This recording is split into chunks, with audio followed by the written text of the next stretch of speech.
أعوذ بالله من الشيطان الرجيم بسم الله الرحمن الرحيم الحمد للہ رب العالمین والصلاة والسلام علی نبینا محمد وعلی آلہ وصحبہ اجمعین اما بعد۔ آج ہم عمدۃ الاحکام کی حدیث نمبر 127 کے ساتھ ہیں 127، اور اس کا تعلق نماز میں خشوع و خضوع کے موضوع سے ہے۔ راوی ہیں اس حدیث کی سیدہ عائشہ رضی اللہ تعالی عنہا، عن عائشہ رضی اللہ عنہا ان النبی صلی اللہ علیہ وسلم صلی فی خمیصۃ لہا اعلام، کہ بے شک نبی علیہ الصلوۃ والسلام نے نماز پڑھی ایسی چادر میں لہا اعلام جس پہ نقش و نگار تھے۔ خمیصہ سیاہ رنگ کی چادر کو کہتے ہیں، اور لہا اعلام، اعلام سے مراد کہ اس کے اوپر نقش و نگار بنے ہوئے تھے۔ فنظر الی اعلامها نظرا، تو آپ نے اس چادر کے نقش و نگار پہ ایک نگاہ ڈالی۔ فلما انصرف، جب آپ پھرے یعنی کہ نماز سے فارغ ہوئے، قال، تو آپ علیہ الصلوۃ والسلام نے فرمایا، اذهبوا بخمیصتی هذه الی ابی جہم، میری اس دھاری دار چادر کو ابو جہم کے پاس لے جاؤ۔ وَأْتُونِي بِأَنْبِجَانِيَّةِ ابی جہم، اور میرے پاس ابو جہم کی انبیجانی چادر لے کر آؤ۔ فَإِنَّهَا، کیونکہ اس چادر نے، یعنی کہ جو ابھی میں نے پہن رکھی تھی، اس نے الہتنی، مجھے غافل کیا، آنفاً ابھی عن صلاتی، میری نماز سے۔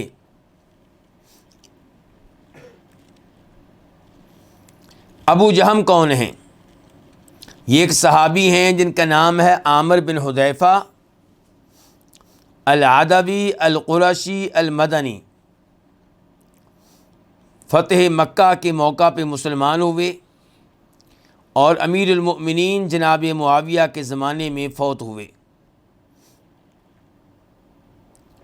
آپ نے یہ کیوں کہا کہ میری چادر ابو جہم کو دے دو اور ابو جہم کی انبیجانی چادر میرے پاس لے آؤ؟ اور انبیجانی سے مراد کیا ہے؟ انبیجانی چادر سے مراد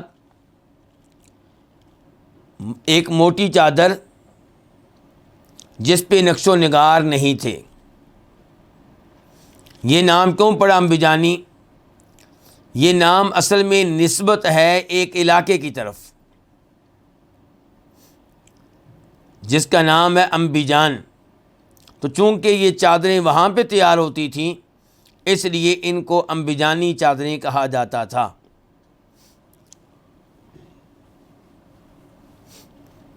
جیسے آج کل ہم لوگ کئی چیزوں کے بارے میں کہتے ہیں کہ یہ کون سی چیز ہے جی؟ جاپانی ہے جی، یہ کہاں کی ہے جی؟ چائنا کی ہے۔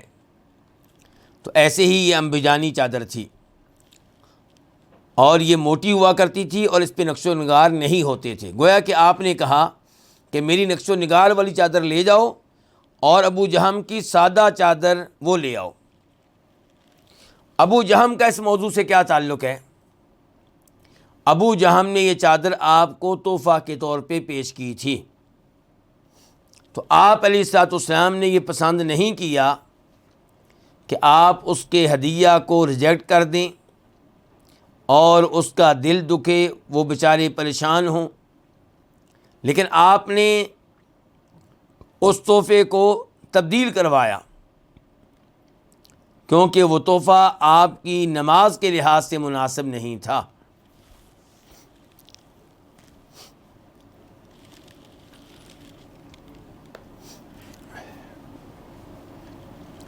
اس حدیث سے ہمیں کیا کیا مسائل معلوم ہوئے؟ نمبر 1، کہ نماز میں خشوع و خضوع کا بہت زیادہ اہتمام کرنا چاہیے اور ایسے اسباب اختیار کرنے چاہیے جن کی وجہ سے نماز میں خشوع و خضوع پیدا ہو، اور ایسے امور سے دور رہنا چاہیے جن کی وجہ سے نماز سے توجہ ہٹے۔ اللہ رب العزت قرآن حکیم میں ارشاد فرماتے ہیں، قد افلح المؤمنون، یقیناً وہ مومن کامیاب ہیں، الذین هم فی صلاتہم خاشعون، جو اپنی نماز میں خشوع و خضوع قائم رکھتے ہیں۔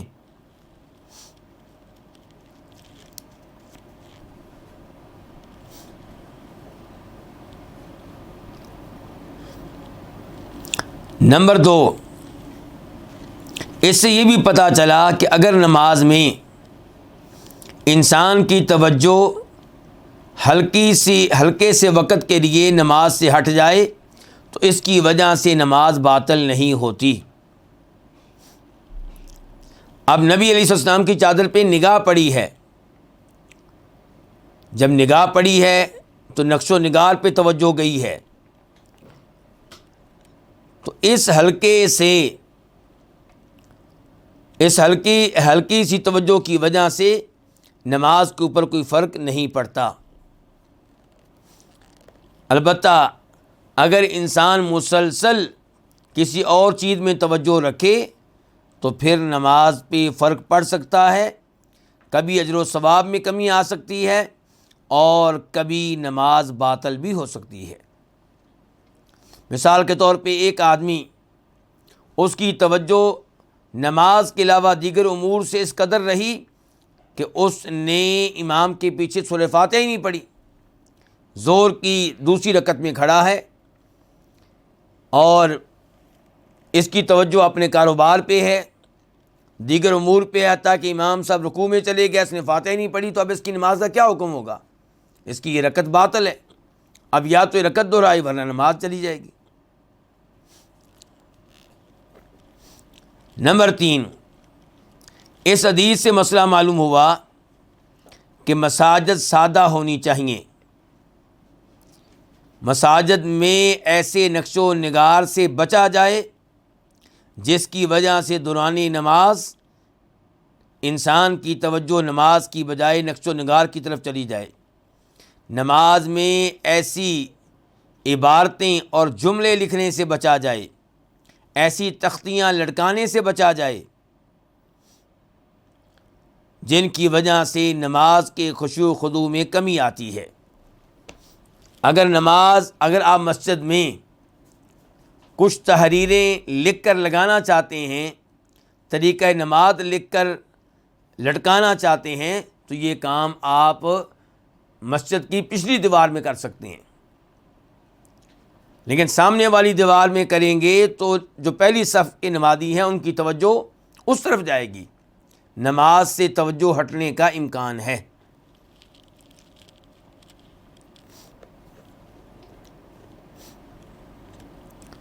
چوتھے نمبر پہ اس حدیث سے مسئلہ معلوم ہوا کہ عورتوں کے ساتھ ساتھ مرد بھی ایسے کپڑے پہن سکتے ہیں جن پہ کیا ہوں؟ نقش و نگار ہوں۔ آپ نے چادر اس لیے اتاری تھی کہ نماز میں فرق آنے لگا تھا، اس لیے نہیں اتاری کہ یہ مردوں پہ حرام ہے۔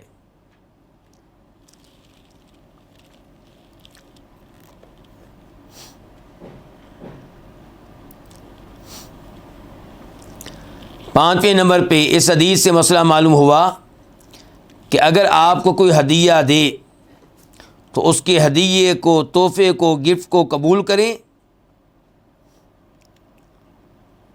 الا یہ کہ وہاں پہ شرعی طور پہ کوئی ایسی رکاوٹ ہو جس کی وجہ سے آپ تحفہ قبول نہ کرنا چاہتے ہوں۔ مثال کے طور پہ تحفہ جو ہے وہ حرام چیز کے اوپر مشتمل ہے، آپ کو کوئی آدمی شراب کی بوتل تحفہ کے طور پہ دیتا ہے تو کیا لیں گے؟ نہیں لیں گے، واپس کی جائے گی اور اچھی طرح واپس کی جائے گی، الا یہ کہ تحفہ دینے والے کی طرف سے یہ خطرہ ہو کہ آپ کو نقصان پہنچائے گا۔ اور یہیں سے آپ سمجھ سکتے ہیں کہ جب 10 محرم کو آپ کے گھر میں 10 محرم کی مناسبت سے تحفہ بھیجنے والے وہ لوگ ہوں جو محرم کے مہینے میں شرک و بدعات کا ارتکاب کرتے ہیں اور اسی کی مناسبت سے تحفہ بھیج رہے ہوں، کھانا بھیج رہے ہوں، کیک بھیج رہے ہوں، تو کیا اسے لیا جائے گا؟ نہیں لیا جائے گا۔ ہمارے دوست احباب تحفہ لے لیتے ہیں اور پھر پوچھتے ہیں کہ اب کیا کریں۔ تو میری گزارش یہ ہوا کرتی ہے کہ تحفہ لینا ہی تو غلط ہے۔ تحفہ ریجیکٹ کرتے، تحفہ لینے سے انکار کرتے، تحفہ لینے سے معذرت کرتے اچھے انداز سے۔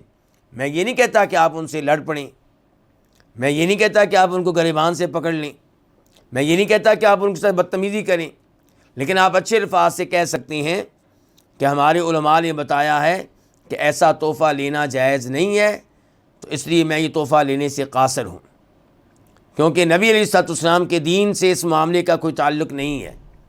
یہ بعد کی بدعات ہیں جنہیں دین میں داخل کر دیا گیا ہے، تو اس لیے میں معذرت چاہوں گا۔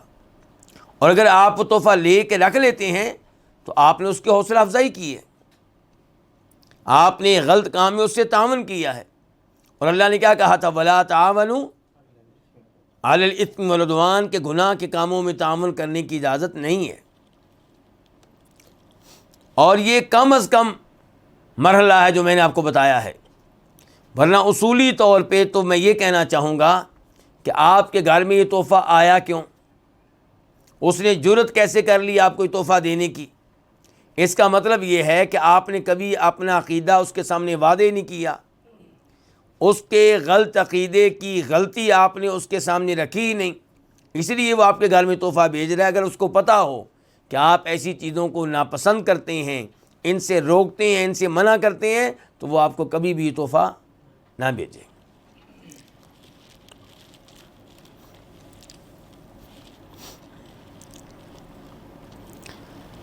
تو اس حدیث سے چھٹا مسئلہ یہ معلوم ہوا کہ کسی کا ہدیہ کسی وجہ سے رد کیا جا سکتا ہے یا تبدیل کیا جا سکتا ہے۔ اور 7ویں نمبر پہ نبی علیہ الصلوۃ والسلام کے عظیم اخلاق کا علم ہوا کہ آپ علیہ الصلوۃ والسلام نے نقش و نگار والی چادر واپس کی اور سادہ چادر طلب کی، کیونکہ اگر آپ واپس کرنے پہ اکتفا کرتے تو آپ کے صحابی کا دل دکھتا، وہ پریشان ہو جاتے، تو آپ نے ان کے دل کو دکھانا مناسب نہیں سمجھا۔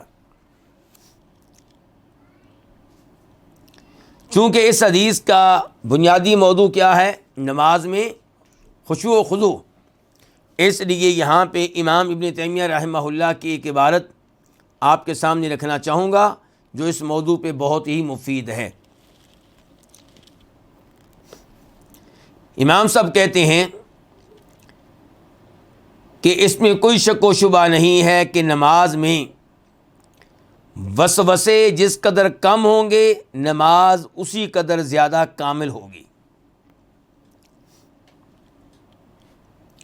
پھر کہتے ہیں کہ اس معاملے میں 2 چیزوں سے آپ مدد لے سکتے ہیں، 2 چیزیں خشوع و خضوع پیدا کرنے میں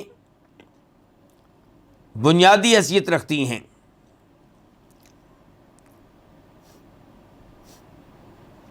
نمبر 1، ان امور کا اہتمام جن کی وجہ سے خشوع و خضوع پیدا ہوتا ہے۔ نمبر 2، ان امور سے بچنا، ان امور سے دور رہنا جن کی وجہ سے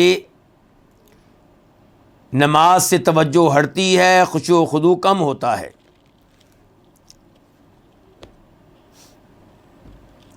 تو پہلی چیز کیا تھی؟ ان امور کا اہتمام جن کی وجہ سے خشوع و خضوع قائم ہوتا ہے۔ تو نمازی کو کوشش کرنی چاہیے کہ جو الفاظ وہ پڑھ رہا ہے نماز کے دوران ان پہ غور کرے، ان پہ توجہ دے۔ اس سے کیا ہوگا؟ خشوع و خضوع پیدا ہوگا، نماز میں توجہ رہے گی۔ آپ اللہ اکبر کہہ رہے ہیں تو آپ کو پتا ہو اللہ اکبر کا معنی کیا ہے. آپ سمیع اللہ لمن حمدہ کہہ رہے ہوں تو آپ کو پتا ہو کہ اس کا مطلب کیا ہے. آپ سجدے میں دعائیں پڑھ رہے ہوں تو دعاؤں کے معنی و مفہوم پہ آپ کی توجہ ہو. آپ نماز میں سورہ فاتحہ پڑھ رہے ہوں تو سورہ فاتحہ کے معنی مفاہیم پہ آپ کی توجہ ہو. تو اس انداز سے نماز میں خشوع و خضوع قائم کرنے میں مدد ملے گی. آپ دوسرے نمبر پہ آپ نماز میں اپنے ذہن میں یہ بات رکھیں کہ آپ اس وقت کس سے مخاطب ہیں, کس سے سرگوشیاں کر رہے ہیں؟ اللہ رب العزت سے. اور سرگوشیاں اس انداز سے کر رہے ہیں گویا کہ آپ رب کو دیکھ رہے ہیں,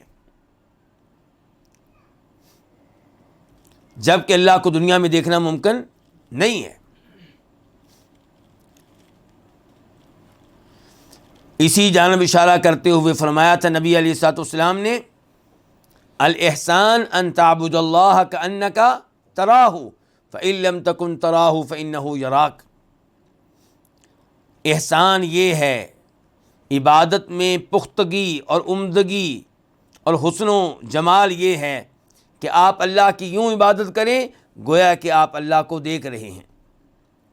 اور اگر آپ خشوع و خضوع کے لحاظ سے, توجہ کے لحاظ سے اس مقام پہ نہیں پہنچ سکے تو کم از کم اس مقام پہ رہیں کہ آپ کو یقین ہو کہ میرا رب مجھے دیکھ رہا ہے. اور جسے یقین ہو کہ میرا رب مجھے دیکھ رہا ہے, کیا وہ نماز میں اللہ کی بجائے کسی اور چیز پہ توجہ مبذول کرے گا؟ اس کا دھیان دائیں بائیں جائے گا؟ کیا نماز میں وہ داڑھی سے کھیلے گا؟ کیا نماز میں ناک سے کھیلے گا؟ کیا وہ اپنے رومال اور شماغ سے کھیلے گا؟ نہیں, ایسا نہیں کرے گا وہ.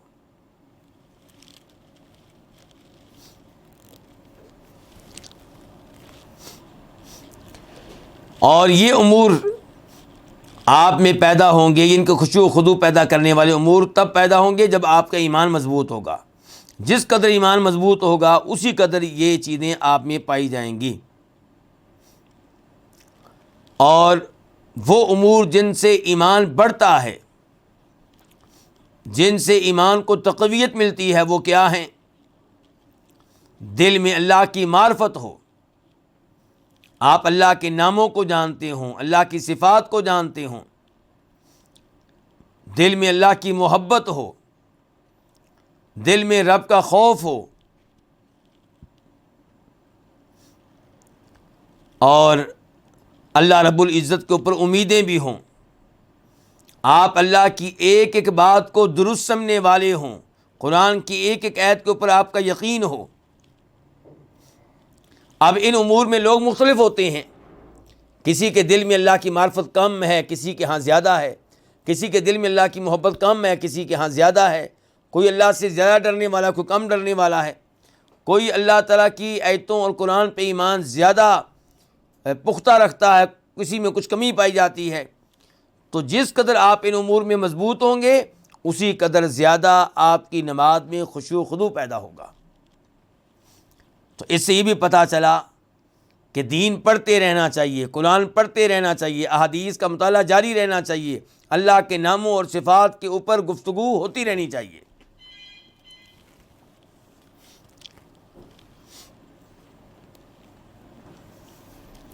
اور آخر میں یہ بات بھی ذہن میں رہے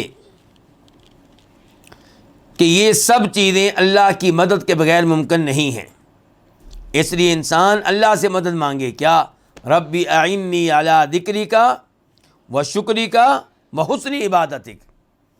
یا اللہ تیرا ذکر کرنا چاہتا ہوں, تیری نعمتوں پہ تیرا شکر ادا کرنا چاہتا ہوں, اور تیری عبادت اچھے طریقے سے کرنا چاہتا ہوں, لیکن یہ سب کچھ تیری مدد کے بغیر ممکن نہیں ہے, میری مدد کر. تو اللہ ہی توفیق دیتا ہے ان امور کی, تو اللہ سے دعائیں کرنی چاہیے. اور دوسرے نمبر پہ ہم نے کیا کہا تھا؟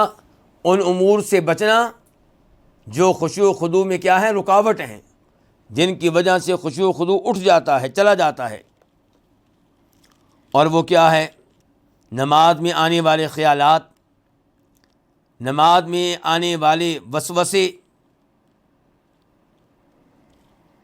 اور وسوسے اسی قدر زیادہ ہوں گے جس قدر آپ کے دل و دماغ میں شبہات زیادہ ہوں گے اور دنیاوی امور کی چاہت زیادہ ہوگی.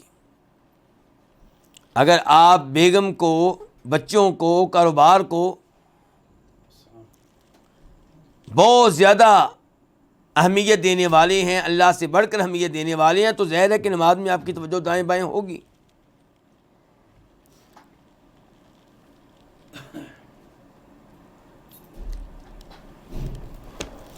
میرے سامنے ایک عالم دین سے ایک آدمی نے سوال کیا، یہی کہ نماز میں خشوع و خضوع نہیں رہتا، توجہ دائیں بائیں ہو جاتی ہے. تو انہوں نے دیگر امور کے ساتھ ساتھ ایک چیز یہ بتائی تھی کہ آپ مسجد میں جلدی آ جایا کریں، مسجد میں آ کے نماز سے پہلے نفل پڑھیں، سنتیں پڑھیں، تاکہ آپ کی توجہ اب مسجد میں رہے، نماز میں رہے، دائیں بائیں آپ کی توجہ نہ رہے. تو اس سے بھی نماز کے خشوع و خضوع میں اضافہ کرنے میں مدد ملتی ہے. اب ہم بڑھتے ہیں حدیث نمبر 128 کی طرف، 128، اور اس کا موضوع کیا ہے؟ سفر میں دو نمازوں کو جمع کرنا، دو نمازوں کو ایک ساتھ پڑھنا.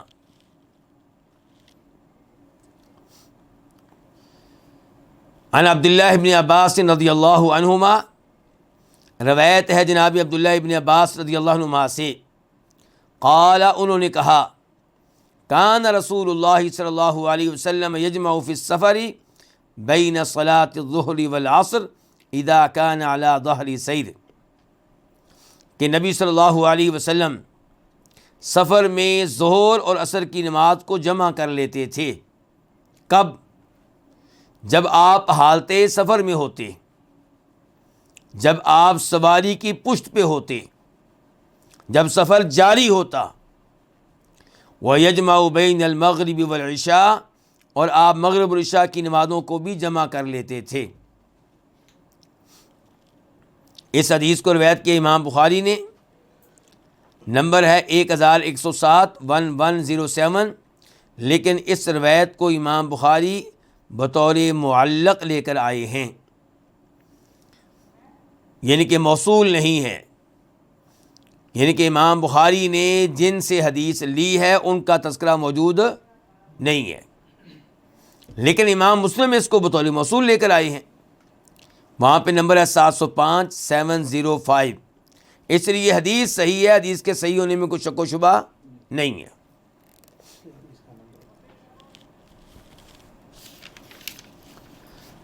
گزشتہ حدیث جو ہم نے پڑھی تھی، ہمارے پاس بیٹھے ہوئے شیخ اسماعیل اس کا نمبر پوچھ رہے ہیں، تو اس کا نمبر بخاری شریف میں ہے 373 373، اور بخاری میں وہ دوبارہ آئی ہے تو وہاں پہ نمبر ہے 752 752، اور اس کے علاوہ بھی کئی مقامات پہ یہ حدیث آئی ہے. اور مسلم شریف میں اس کا نمبر ہے 556 556.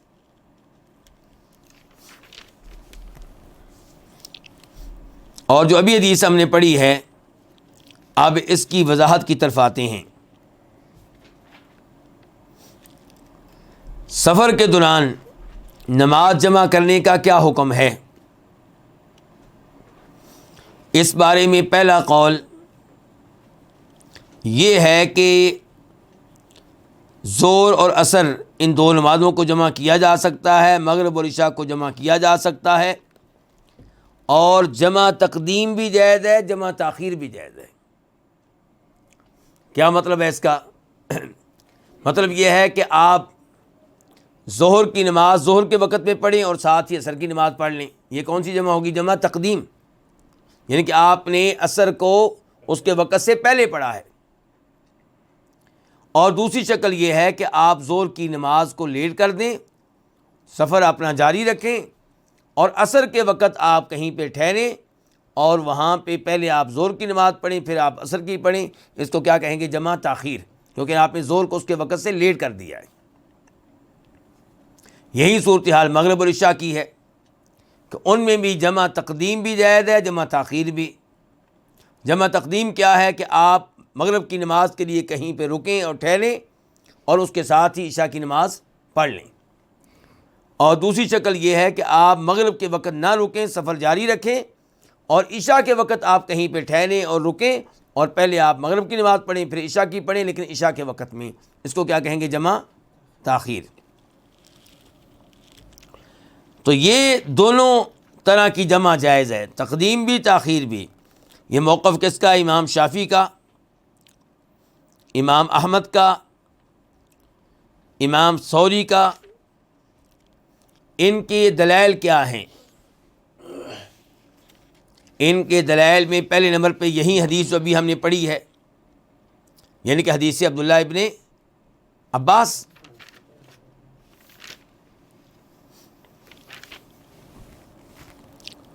اور دوسرے نمبر پہ حدیث عبداللہ ابن عمر. وہ کیا ہے؟ حدیث عبداللہ ابن عمر کے پہلے نمبر لکھ لیں, پھر ہم وہ حدیث پڑھتے ہیں. مسلم شریف میں اس کا نمبر ہے 703 703, اور ترمذی شریف میں وہ زیادہ وضاحت کے ساتھ آئی ہے, تو وہاں پہ اس کا نمبر ہے 555 555, اور ابو داؤد شریف میں اس کا نمبر ہے 1207 1207. راوی ہیں نافع. نافع کون ہے؟ جناب عبداللہ بن عمر کے آزاد کردہ غلام. وہ کہتے ہیں کہ عبداللہ بن عمر ان ابن عمر کان اذا جد به السیر جمع بین المغرب والعشاء بعد ان یغیب الشفق. ذرا اس حدیث پہ توجہ کیجیے گا, غور کیجیے گا.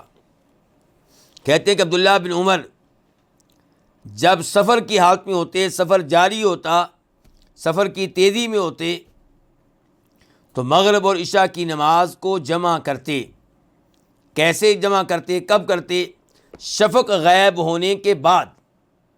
شفق غائب ہونے کے, شفق اس کو کہتے ہیں سورج کے غروب ہونے کے بعد جو آسمان کے کناروں پہ سرخی پھیل جاتی ہے, اس کو کیا کہتے ہیں؟ شفق. شفق غائب ہونے کا مطلب یہ ہوا کہ مغرب کی نماز کا وقت ختم ہو گیا. تو کہتے ہیں کہ عبداللہ بن عمر شفق غائب ہو جانے کے بعد مغرب عشاء کی نمازیں پڑھتے تھے. کس کے وقت میں پڑھتے تھے؟ عشاء کے وقت میں. تو یہ حقیقی جمع ہوئی کہ سوری؟ آگے چل کے تذکرہ آئے گا. کچھ علماء کرام کہتے ہیں کہ جمع جائز ہے لیکن حقیقتاً نہیں. ایسی جمع جائز ہے جو بظاہر جمع لگے, حقیقت میں جمع نہ ہو. کیسے جی؟ کہتے ہیں کہ آپ یوں کریں کہ ظہر کی نماز ظہر کے آخری وقت میں پڑھیں, اور عصر کی نماز وہیں پہ کھڑے کھڑے عصر کے پہلے وقت میں پڑھ لیں. اب بظاہر دو نمازیں ایک ساتھ پڑھی گئی ہیں, لیکن ظہر کی پڑھی گئی ہے ظہر کے وقت میں, عصر کی پڑھی گئی ہے عصر کی وقت میں. اس کو کیا کہتے ہیں؟ جمع سوری. تو عبداللہ بن عمر نے جمع سوری کی ہے کہ حقیقی جمع کی ہے؟ حقیقی جمع کی ہے. اور کہتے تھے عبداللہ بن عمر کہ ان رسول اللہ صلی اللہ علیہ وسلم کان اذا جد به السیر جمع بین المغرب والعشاء, کہ نبی علیہ الصلوۃ والسلام جب سفر کی حالت میں ہوتے تو مغرب عشاء کی نمازوں کو جمع کر لیتے تھے. تو جمع تقدیم بھی جائز, جمع تاخیر بھی جائز, اور جمع حقیقی ہے. دلائل کیا ہے؟ پہلے نمبر پہ حدیث عبداللہ بن عباس جو ہم پڑھ رہے ہیں, نمبر 2 حدیث عبداللہ بن عمر جو ابھی میں نے بیان کر دیا ہے, نمبر 3 حدیث معاذ. حدیث معاذ بن جبل رضی اللہ تعالیٰ عنہ, امام ابو داؤد اس کو روایت کرتے ہیں, نمبر ہے 1220 یعنی کہ 1220, اور ترمذی میں اس کا نمبر ہے 553 553,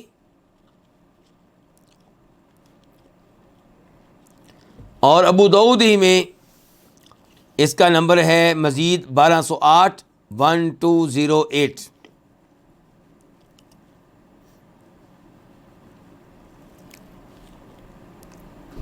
اس حدیث میں کیا آیا ہے؟ 1220 ہے. میں یہ ابو داؤد شریف کھول رہا ہوں, 1220.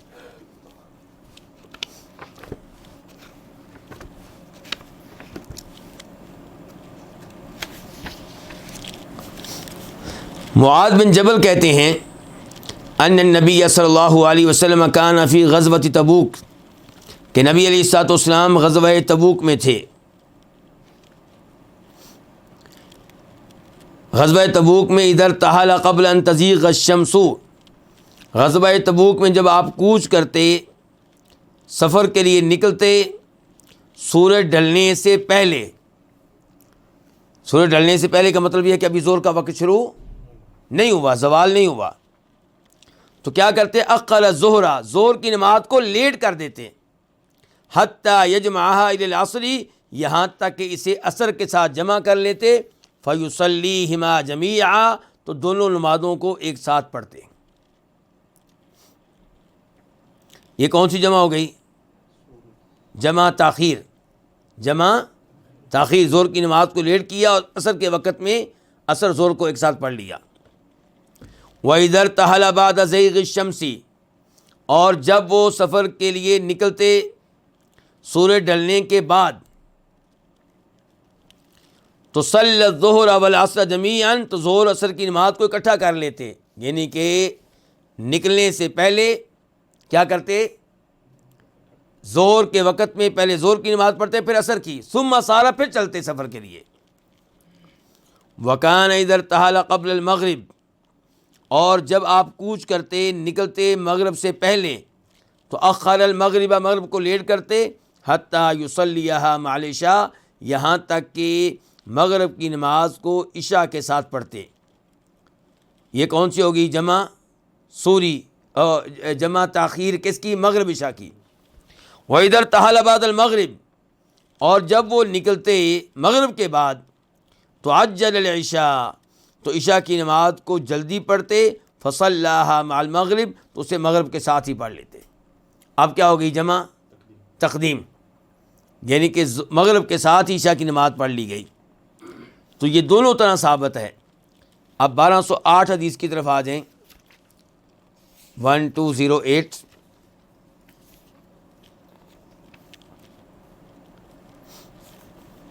وہاں پہ بھی معاذ بن جبل کی طرف سے یہی وضاحت ہے.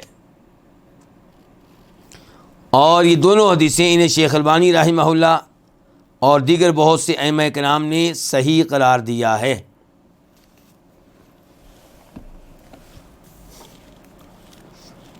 تو اب ان تین احادیث، حدیث عبداللہ بن عباس، حدیث عبداللہ بن عمر اور حدیث معاذ بن جبل سے معلوم ہوا کہ دو نمازوں کو جمع کیا جائے گا حقیقی طور پہ. اور یہ کہ جمع تقدیم بھی ہو سکتی ہے، جمع تاخیر بھی. جمع تقدیم کا معاملہ واضح طور پہ کس حدیث میں آیا؟ حدیث معاذ بن جبل میں. یہ تھا موقف ان علماء کرام کا. دوسرا موقف کس کا ہے؟ امام ابو حنیفہ رحمہ اللہ کا اور ان کے صاحبین کا. ان کے صاحبین کون ہیں جی؟ امام محمد بن حسن الشیبانی اور امام ابو یوسف.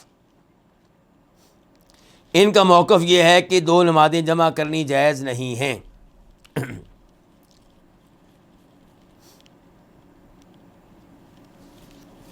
البتہ امام ابو حنیفہ رحمہ اللہ یہ گنجائش دیتے ہیں کہ آپ 9 ذی الحجہ کو عرفات والے دن عرفات میں جمع کر سکتے ہیں. کس کس کو؟ ظہر اور عصر کی نماز کو. اور اسی رات، اس کے بعد جو رات آتی ہے، تو اس رات مزدلفہ میں آپ مغرب عشاء کی نمازوں کو جمع کر سکتے ہیں. اس کے علاوہ جمع کرنے کی گنجائش نہیں ہے. تو جو احادیث ہم نے پیش کی، ان کا کیا جواب دیں گے آپ اے امام ابو حنیفہ رحمہ اللہ رحمک اللہ؟ تو کہتے ہیں کہ اس سے مراد ہے جمع سوری، یعنی کہ حقیقتاً جمع نہیں، بلکہ ایسی جمع جو بظاہر جمع لگے، حقیقتاً جمع نہیں ہے. وہ جیسا کہ پہلے بتا چکا ہوں کہ ظہر کی نماز کو اس کے آخری وقت میں پڑھیں، عصر کی نماز کو اس کے پہلے وقت میں پڑھیں، اور یہ جمع ہو گئی، جبکہ ہر نماز کو اس کے وقت میں پڑھا گیا ہے. یہی صورتحال ہوگی مغرب اور عشاء کی.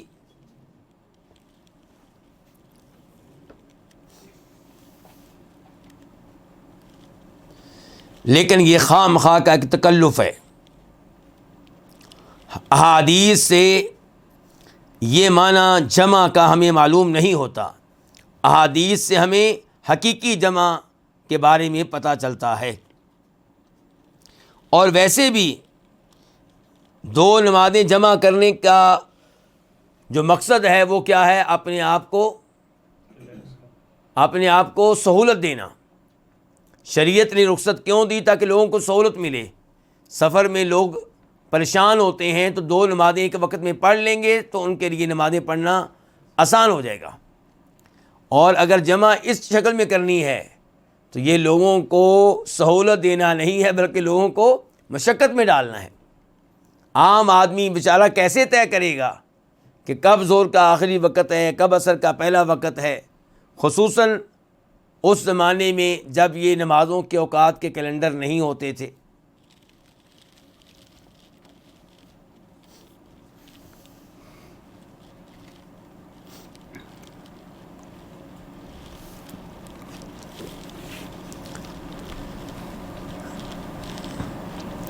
اب ہم اس موضوع پہ گفتگو کرنا چاہیں گے. یہ تو پتہ چل گیا کہ جمع کرنا جائز ہے، احادیث واضح ہیں، یہی موقف راجح ہے. امام ابو حنیفہ رحمہ اللہ کا موقف یہاں پہ مرجوح ہے. اب سوال یہ ہے کہ کیا دو نمازیں تب بھی جمع کی جا سکتی ہیں جب آپ سفر میں کہیں ٹھہرے ہوئے ہوں، کہیں رکے ہوئے ہوں؟ مثال کے طور پہ آپ گئے ہیں، مدینہ میں آپ کی رہائش ہے اور آپ مکہ گئے ہیں. اب مکہ میں آپ کیا ہیں؟ مسافر ہیں. لیکن اب آپ وہاں پہ ہوٹل لے چکے ہیں 1 دن کے لیے، 2 دن کے لیے. تو کیا دو نمازوں کو آپ جمع کر سکتے ہیں؟ مکہ میں رہتے ہوئے مدینہ سے مکہ راستے میں تو آپ جمع کر سکتے ہیں، وہ تو ٹھیک ہو گیا معاملہ. لیکن جب آپ کا سفر رک گیا، آپ کہیں ٹھہر گئے، کہیں پہ رک گئے، تو کیا تب بھی جمع کر سکتے ہیں؟ اب یہ ہمارا موضوع ہے.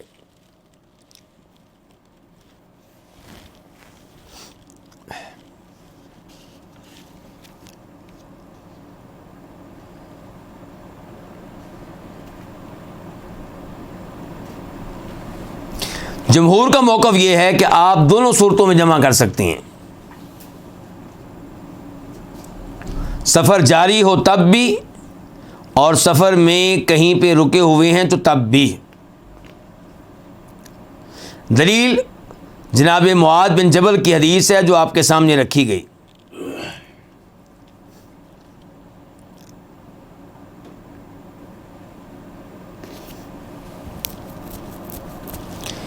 اس حدیث کی وہ روایت جو موطا میں آئی ہے، امام مالک کی حدیث کی کتاب، اس میں یہ ہے کہ نبی علیہ السلام نے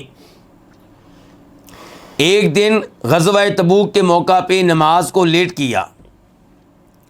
پھر آپ نکلے، ان الفاظ پہ توجہ کیجیے گا، پھر آپ نکلے تو آپ نے ظہر اور عصر کی نماز ایک ساتھ پڑھائی. پھر آپ داخل ہو گئے، پھر آپ نکلے تو آپ نے مغرب عشاء کی نماز پڑھائی. امام ابن عبد البر کہتے ہیں کہ یہ حدیث ثابت ہے.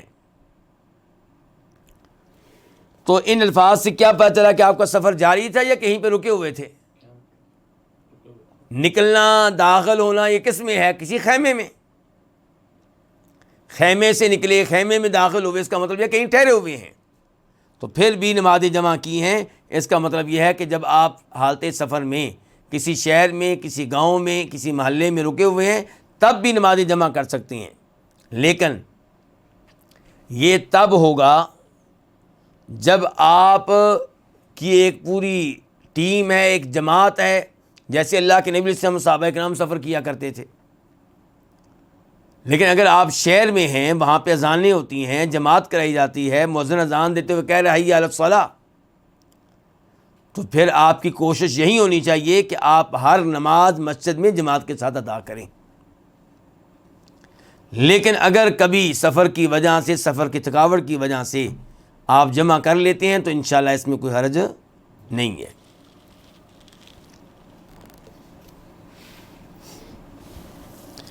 جو علماء کرام یہ موقف رکھتے ہیں کہ سفر میں آپ تب جمع کر سکتے جب سفر جاری ہو، آپ کہیں ٹھہرے ہوئے نہ ہوں، رکے ہوئے نہ ہوں، تو ان کی دلیل یہی حدیث ہے جو آج ہم پڑھ رہے ہیں عبداللہ بن عباس کی اور عبداللہ بن عمر کی جو ہم نے ابھی پڑھی ہے. اس میں دونوں کیا کہہ رہے ہیں کہ آپ جمع کرتے تھے جب سفر جاری ہوتا تھا. تو ہمارا جواب یہ ہے کہ بالکل صحیح ہے. جب سفر جاری ہوتا تھا تب بھی جمع کرتے تھے. یہ ان دونوں کے حدیث سے پتہ چلا, اور معاذ بن جبل کے حدیث سے پتہ چلا کہ جب سفر رکا ہوتا تب بھی جمع کرتے تھے. تو سب احادیث پہ عمل ہو جائے گا یہ رائے اپنانے سے.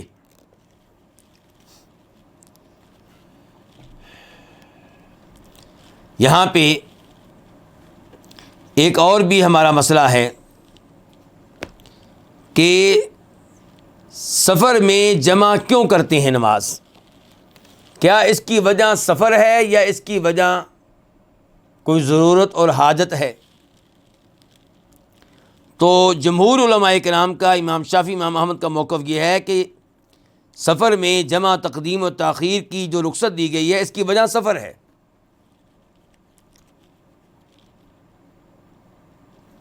جبکہ امام مالک کا مشہور قول یہ ہے کہ یہ تب ہوگا جب آپ کو ضرورت پیش آئے. اگر سفر نارمل ہے, جمع کرنے کی ضرورت پیش نہیں آ رہی, تو پھر جمع نہ کریں. جبکہ صحیح بات یہ ہے کہ سفر میں 2 نمازیں جمع کرنے کی رخصت سفر کی وجہ سے ہے. آپ تنگ ہو رہے ہوں تب بھی, تنگ نہ ہو رہے ہوں تب بھی. لیکن اس میں کوئی شک و شبہ نہیں ہے کہ سفر میں 2 نمازیں جمع کرنا یہ رخصت ہے, یہ افضل نہیں ہے. یہ کیا ہے؟ یہ رخصت ہے, آپ کو گنجائش دی گئی ہے. جبکہ نمازیں قصر کرنا, ظہر کی 4 کی بجائے 2 پڑھنا, عصر کی 4 کی بجائے 2 پڑھنا, عشاء کی 4 کی بجائے 2 پڑھنا, یہ رخصت ہے یا یہ افضل ہے؟ یہ افضل ہے.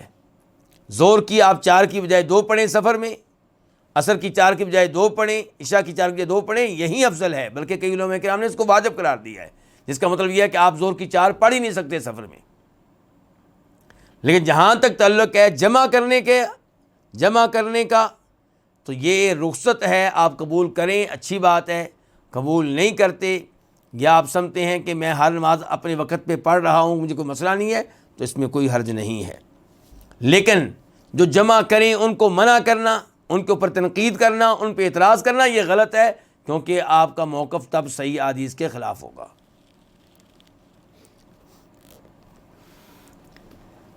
اسی حدیث کی مناسبت سے ہمارا ایک موضوع یہ بھی ہوگا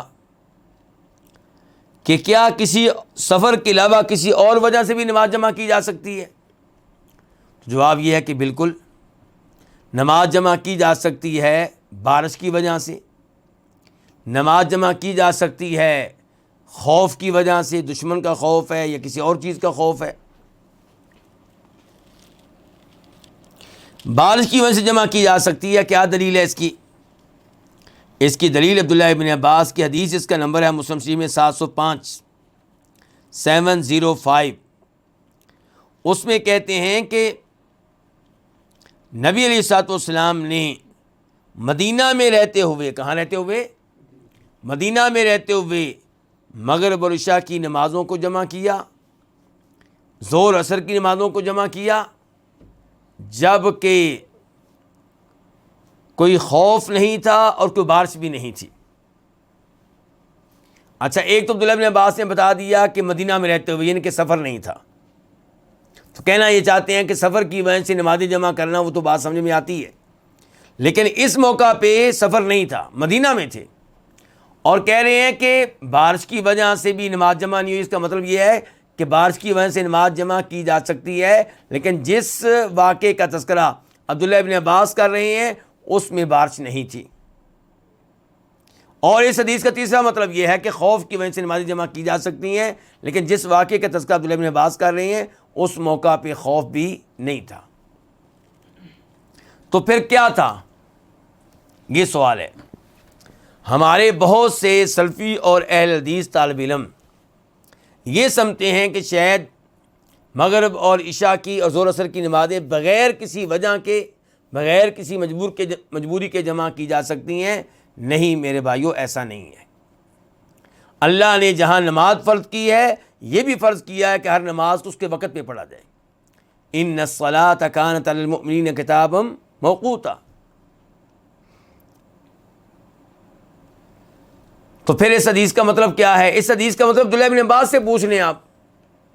عبداللہ ابن عباس سے پوچھا گیا کہ پھر آپ نے ایسا کیوں کیا؟ مدینہ میں رہتے ہوئے خوف بھی نہیں ہے، بارش بھی نہیں ہے، سفر بھی نہیں ہے، کیوں جمع کی؟ کہنے لگے ارادہ اللہ یحرج امتہ، آپ نے چاہا کہ اپنی امت کو حرج میں نہ ڈالیں، مشقت میں نہ ڈالیں. ان الفاظ سے علماء کرام نے یہ مسئلہ اخذ کیا ہے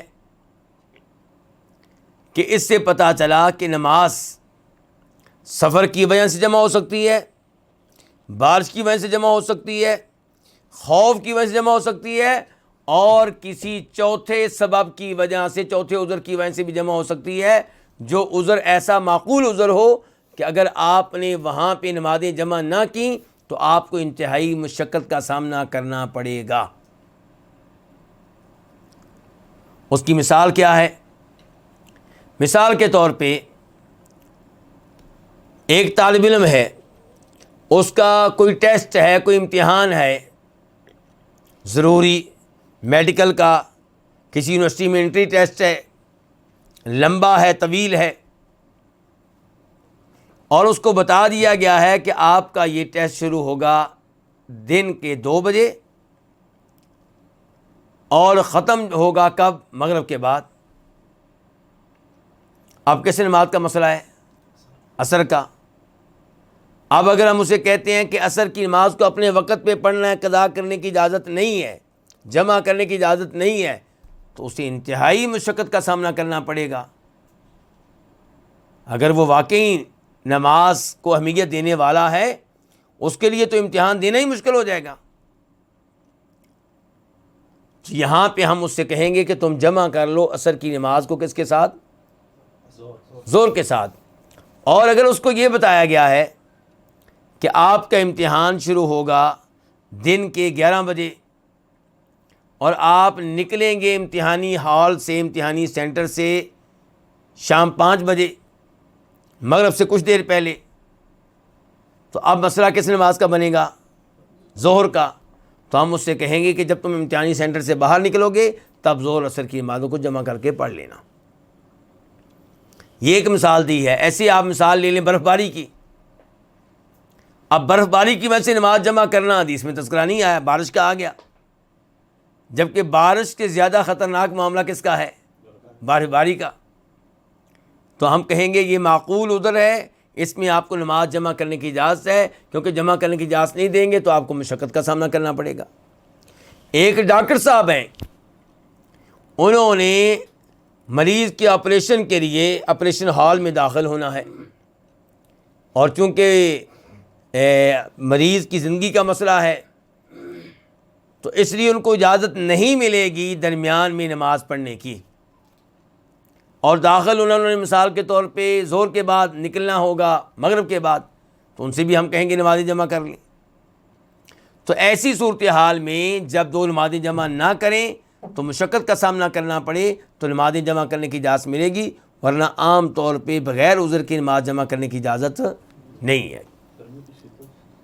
اور بارش کے معاملے میں یہ بھی ذہن میں رکھیں، کیونکہ کئی لوگ جو ہیں وہ کہتے ہیں جی بارش کی وجہ سے نماز جمع نہیں کی جائے گی. کیوں؟ کہتے ہیں کہ دوسری حدیث میں آ چکا ہے کہ نبی علیہ الصلوۃ والسلام بارش کے دوران مؤذن کو حکم دیتے تھے کہ اذان میں یہ الفاظ کہو کہ لوگوں اپنے گھروں میں نماز پڑھ لو. تو کہتے ہیں جب شریعت نے بارش کی وجہ سے گھروں میں نماز پڑھنے کی اجازت دے دی ہے تو جمع کیوں؟ اپنے گھر میں پڑھیں لیکن وقت پہ پڑھیں، ظہر کو ظہر کے وقت میں، عصر کو عصر کے وقت میں، مغرب کو مغرب کے وقت میں، عشاء کو عشاء کے وقت میں. تو ہم ایسے احباب سے کہنا چاہیں گے کہ شریعت میں دونوں چیزیں آ گئیں. بارش میں 2 سہولتیں مل گئیں. ایک سہولت آپ کو یہ ملی ہے کہ آپ گھر میں نماز پڑھیں اور مسجد میں نہ آئیں،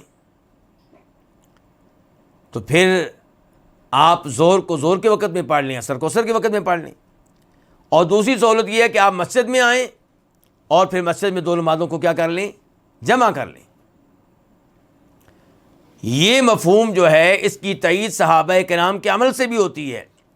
مثال کے طور پہ جناب عبداللہ بن عمر کے بارے میں صحیح سند سے یہ مروی ہے، منقول ہے کہ وہ اپنے وقت کے حکمرانوں کے ساتھ بارش کی وجہ سے نمازوں کو جمع کر لیتے تھے. اور یہ روایت آئی ہے مصنف ابن ابی شیبہ میں، اور وہاں پہ نمبر ہے 6324 6324۔ اور اس بارے میں مزید معلومات آپ کو مل جائیں گی شیخ البانی رحمہ اللہ کی کتاب الصحیحہ سے، وہاں پہ نمبر ہے 2795 2795۔ دیگر بھی کئی اسلاف سے ثابت ہے بارش کی وجہ سے نمازوں کو جمع کرنا۔ اب رہ گیا مسئلہ بیماری کی وجہ سے نماز کو جمع کرنا، کیا یہ بھی جائز ہے؟ تو یہ جائز ہو جائے گا اسی حدیث کی وجہ سے، کون سی؟ عبداللہ ابن عباس والی، کہ نبی علیہ السلام نے مدینہ میں 2 نمازیں جمع کیں جب کہ کوئی دشمن کا خوف نہیں تھا اور بارش بھی نہیں تھی۔ تو اگر کسی کی بیماری اتنی زیادہ ہے کہ اس کے لیے بار بار نماز پڑھنا بہت مشکل ہے، وہ بڑی مشکل سے وضو کرتا ہے، بڑی مشکل سے نماز پڑھتا ہے، تو ہم اس سے کہیں گے کہ تم 2 نمازیں جمع کر سکتے ہو۔ اور اس بارے میں ایک حدیث بھی آتی ہے، استحاضہ کے مرض میں مبتلا ایک عورت کو آپ نے رخصت دی 2 نمازیں جمع کرنے کی۔ اب آخر میں ہم اس طرف آنا چاہیں گے کہ اس حدیث سے کیا کیا مسائل معلوم ہوئے۔ نمبر 1، پتہ چلا کہ ظہر و عصر کی نمازوں کو جمع کرنا جائز ہے، مغرب عشاء کی نمازوں کو جمع کرنا جائز ہے، جس کا مطلب یہ ہے کہ فجر کی نماز کو کسی نماز کے ساتھ جمع نہیں کر سکتے، اور جس کا مطلب یہ ہے کہ عصر اور مغرب کو بھی جمع نہیں کر سکتے، ظہر کی عصر کے ساتھ، عصر کی ظہر کے ساتھ، مغرب کی عشاء کے ساتھ، عشاء کی مغرب کے ساتھ، یہ جمع کا انداز ثابت ہے۔ اور یہ بھی پتہ چلا کہ ان نمازوں کو جمع کیا جا سکتا ہے، جمع تقدیم بھی اور جمع تاخیر بھی۔ نمبر 3، یہ پتہ چلا کہ نبی علیہ الصلوۃ والسلام کا سفر جب جاری ہوتا تب آپ جمع کرتے تھے، جیسا کہ یہ بتایا عبداللہ ابن عباس، عبداللہ ابن عمر نے، اور معاذ بن جبل کے حدیث سے پتہ چلا کہ جب آپ کہیں پہ ٹھہرے ہوئے ہوں، رکے ہوئے ہوں، لیکن مسافر ہوں، تب بھی آپ جمع کر سکتے ہیں۔ اس کے ساتھ ہی آج کے درس کا اختتام ہوتا ہے۔ انشاءاللہ سفر کے دیگر کئی مسائل کا تذکرہ آئندہ درس میں ہوگا۔ اللہ رب العزت سے دعا ہے کہ اللہ تعالی ہمیں قرآن و حدیث کے یہ احکام و مسائل سیکھنے کی اور ان پہ عمل پیرا ہونے کی توفیق عنایت فرمائے۔ وصلی اللہ تعالی علی نبینا محمد وعلی آلہ وصحبہ اجمعین۔